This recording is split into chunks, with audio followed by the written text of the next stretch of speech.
Now, I know something like that has got to change your life, but take me back even a little further. I don't know. Satan wants you out of here or something, because a few years before that, tell me about the car accident. Well, you saw my beautiful wife, Tasha.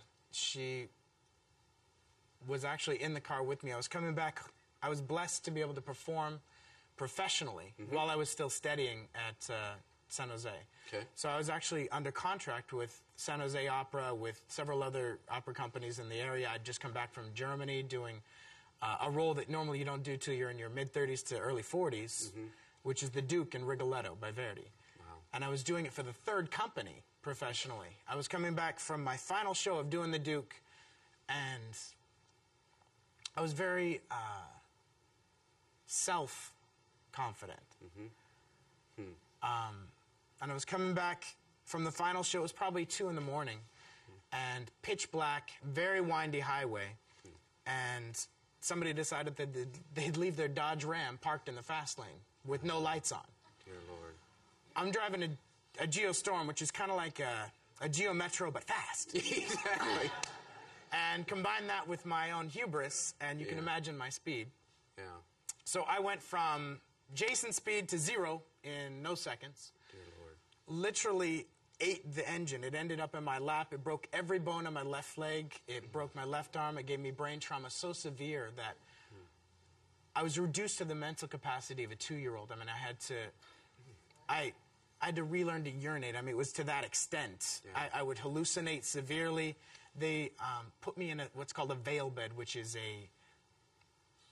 it's a humane cage, because I was so mentally off that I was a danger to myself. I told you, my femur had collapsed into itself like a telescope. Dear Jesus. And I still would try and get out and walk because I was that certain I could do this. Right. My left arm, they had 2 separate plates in, but I was so angry that they wouldn't take off the cast, I decided I'd take it off myself. So I'd bang it against the metal on the bed so hard that I re-broke not only the bone, but I broke the metal that they had put in there to hold it together. Dear God. So that's the extent of the brain damage. Yeah, combine my force of will with a lack of having half a brain. Right. My wife would argue whether or not that ever came back. Exactly.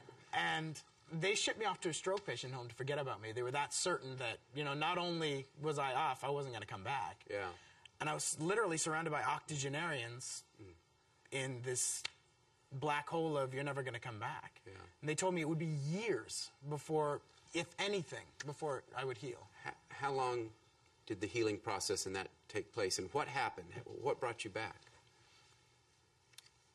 From my current perspective, I am well aware and give God full glory. Good. Amen. Yeah. So, literally, okay, you're recovering from the car accident. Did you go back to working professionally and singing? Yeah, I was back on stage in a matter of not years, but weeks. Right. I mean, Jesus is... Goodness. Healer is his name. It's not just something he does. Yeah. Now, that's good. And you know better than anybody. Yeah.